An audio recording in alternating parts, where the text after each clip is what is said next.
some of the like Kayvon Pope pushing for time at linebacker. What do you see out of him? What do you see about the younger or less experienced guys that they may be pushing the older guys?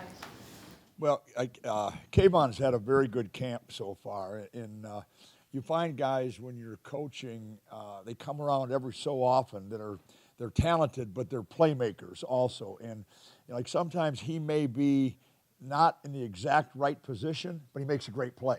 And you think the first time he does that, you kind of get on him and say, you're not in the right position there. And then all of a sudden the next day he does the same thing again and makes a great play, and he's done a very, very good job. And I think that's one thing on the defense that we've seen is our young kids have really, really worked hard. And that's, I think, a product of the guys in front of them. One thing that really stands out to me here, being new here, is that our veterans and our young men that have been in this program do an unbelievable job of teaching.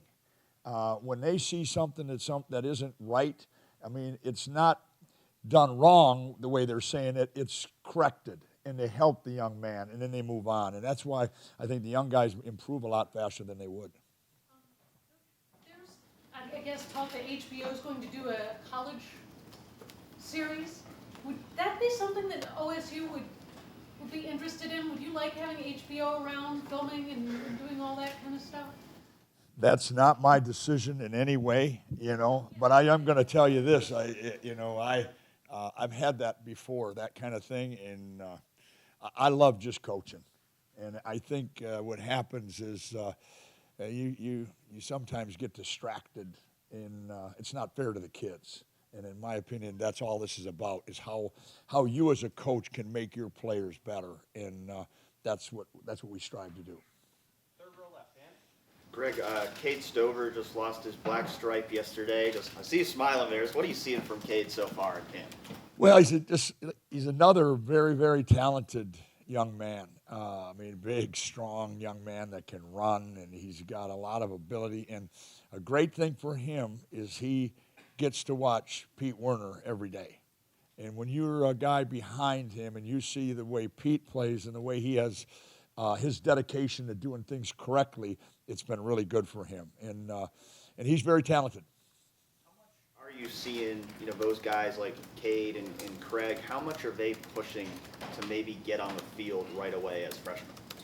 Well, we're a ways away from making that decision, but they are working very, very hard every day. And the great thing about here is it may not just be on defense. Special teams are as important as any phase that we have.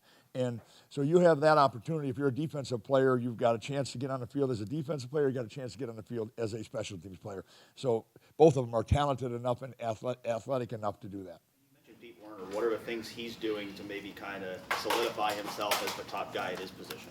Well, I really believe he is a top guy at his position. I've had the opportunity to see a lot of pretty good football players, and I am really impressed with him. I mean, he plays extremely hard. He's very physical. He's got great size and strength, and he can run.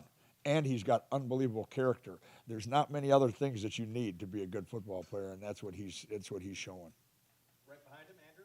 Yeah, I had a few questions about the goal position. So how much is that going to be on the field? Is that now the base package, or is it like a... Well, the bullet position is a position that when teams want to try to spread you out and try to use a very, very athletic tight end possibility to get you a mismatch on what most people would be a big, strong Sam linebacker. The thing that we have, as I mentioned, is we have a Sam linebacker that is very, very athletic and very, very fast. So we have the bullet position ends up being a way for us to have great depth at the Sam position. You could have them, but they could be interchangeable.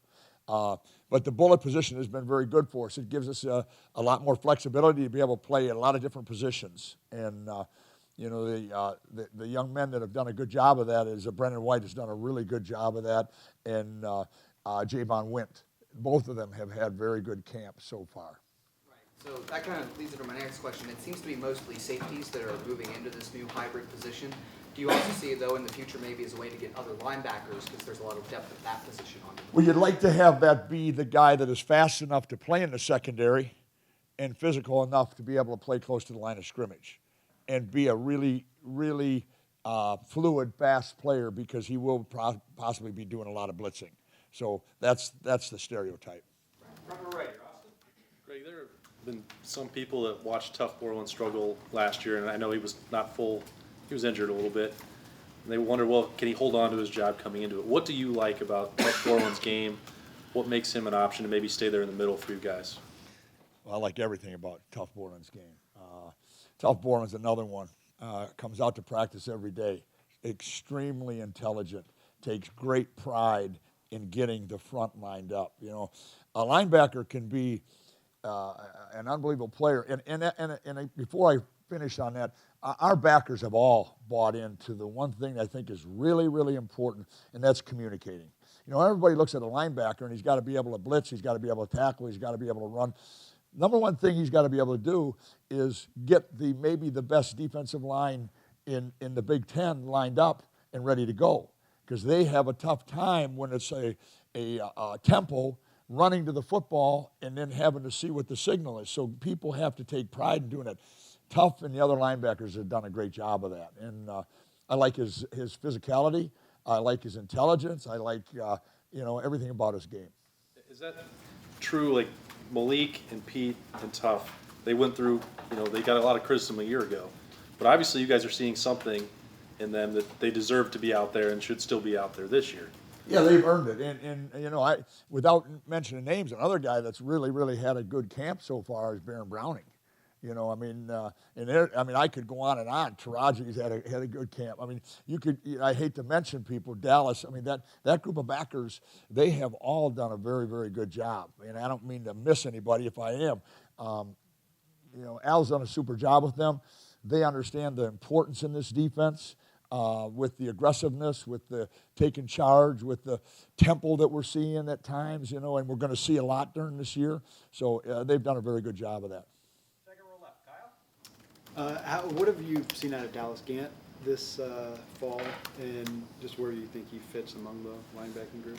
I've seen him maybe make the most improvement of any of that group from the spring, and I knew Dallas as a high school senior, and I tell you, he's a very talented young man, but all of a sudden it looks to me like he is really, really, really stepping forward. It's like he feels comfortable now. It's like he's no longer like with big eyes, what we're supposed to do. And he's very, very strong. He's got great length. He can run. So he's doing a lot of the things we need at that position. Rubber right, Bill. Yeah, just to clarify, are Malik, Tough, and Pete your starters as of now? Don't know that yet. I don't know that yet. And I don't mean to be vague on this.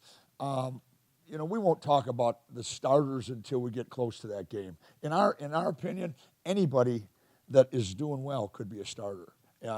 With the tempo we're going to see, with the way teams are going to try to attack us, we better have a first starter, a second starter, and a third starter. And that's how I look at it. So when it comes time to say who is the starter, then the position coach and Jeff and I will all sit down and we'll say, okay, yeah, that's what we're going to go with, but not right. I don't know what it is right now. You talked in the spring about how you really take your role as coordinator seriously, take that literally.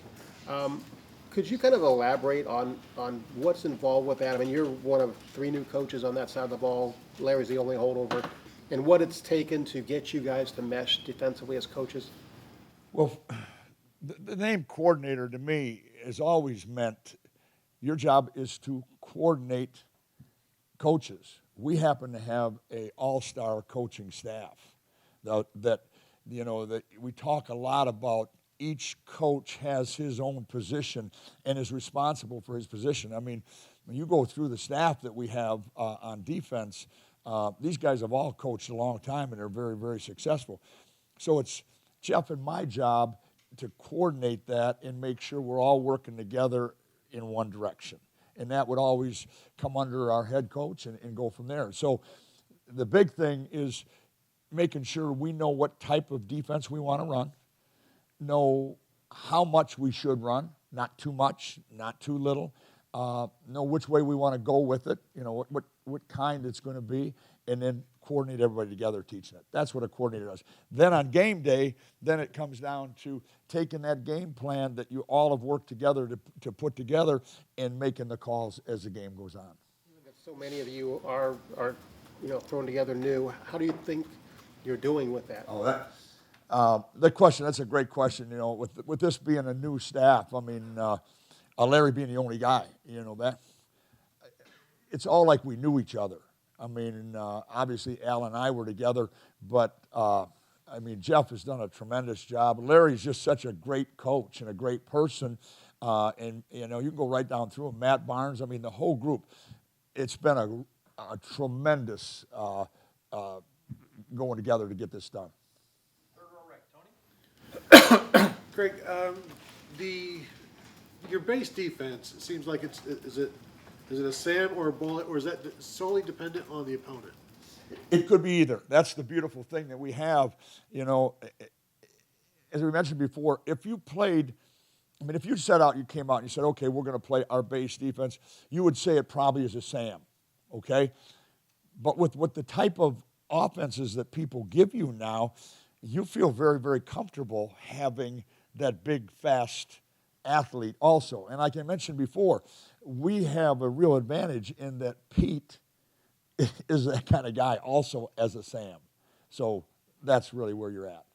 And then Craig Young, saw him today. He looks like he's grown quite a bit, gotten stronger. What can he become, even beyond this year, with his potential, with his athletic ability? Yeah, he's a very, very, very good athlete. Very good athlete. And he's one of those guys, when you see him, you kind of go, okay, fine. And then all of a sudden you see him run, and you go, wow. This guy, he really, everything is going to be ahead of him. I think he came from a high school where he played probably every position. And so now when he is in one area, for example, and he's locked in and he's coached on everything he does, the thing I've noticed about him, because he's been in my room at times, thing I've noticed about him is he really is interested in doing the right thing. Sometimes in coaching you find guys that as freshmen can't concentrate for all the meetings you have. He's one that tries to get better every day.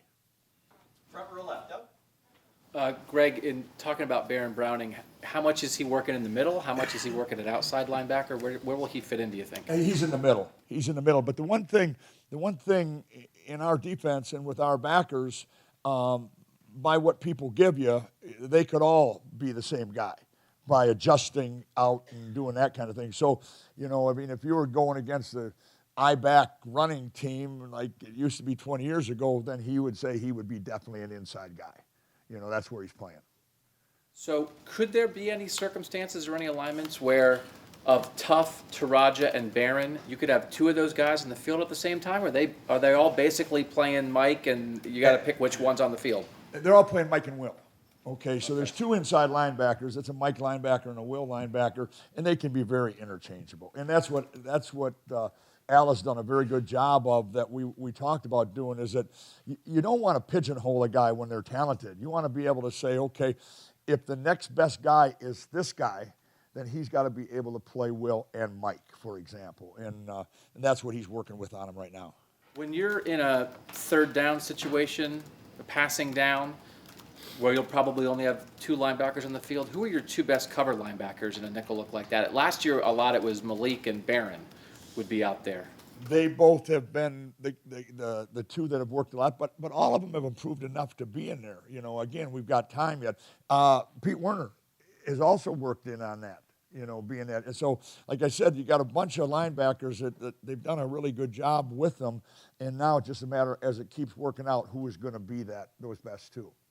And how did you and Ryan come to the decision that you would, in practice, have a group like that with the outside linebackers that you have, as opposed to every practice just you roaming and going from group to group? How did that work out? Well, I think the first day I was here, or first practice in the spring, I almost went crazy. It'd been the first year I'd never coached a position, and I was going, no, I can't do this, And then the backer position has three positions. And as a coordinator, you always want to be in the middle. to be able to see this, be with the secondary in a lot of things and in the front with a lot of things. And so it was a natural position to work with the Sams, you know, and kept me from doing something harmful to myself. Does it keep you? It keeps you connected Yes, a little more. well, it keeps you connected. It keeps you sane. You know, I mean, let's be honest. Let's think about this now. You got coaches that are tremendous coaches, right? Okay. Now I'm going to walk over there and stand there like this, and Larry and I have coached for a long time, and I'm going to stand there and I'm going to go, okay, that's good, yep. And then I'm going to go over to the next place and do the same thing. I can't do that. I can't do that, you know. And it's worked out great. It's been a really, really good deal that way. Folks, I'm not going to be able to get to everyone. I just have time for a couple more right behind Ari.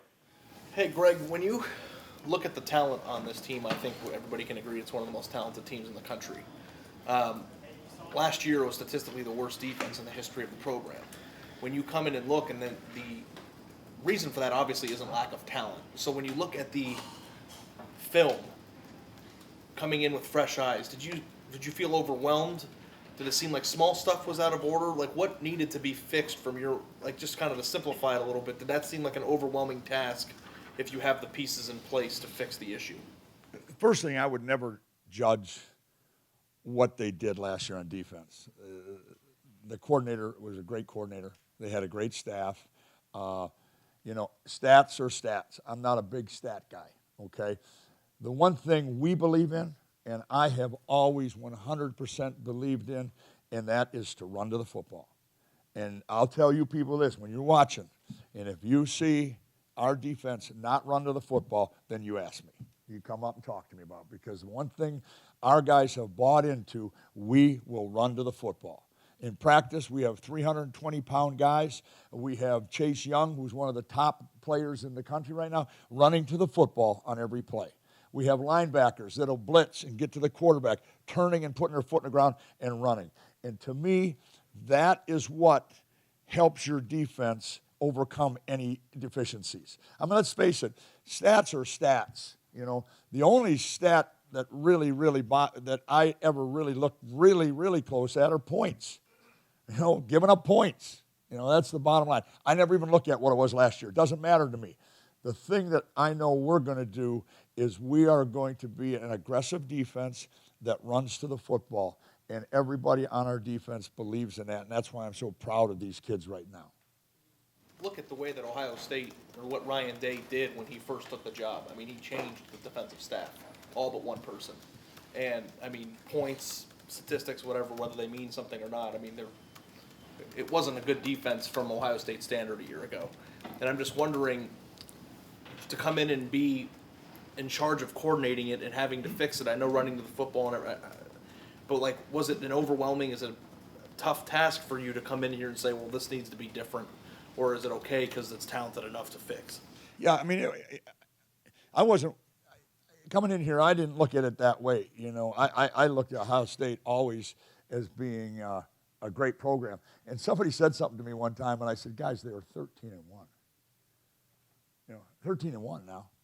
There's a lot of places in the country that like to raise their hand and say we were 13-1.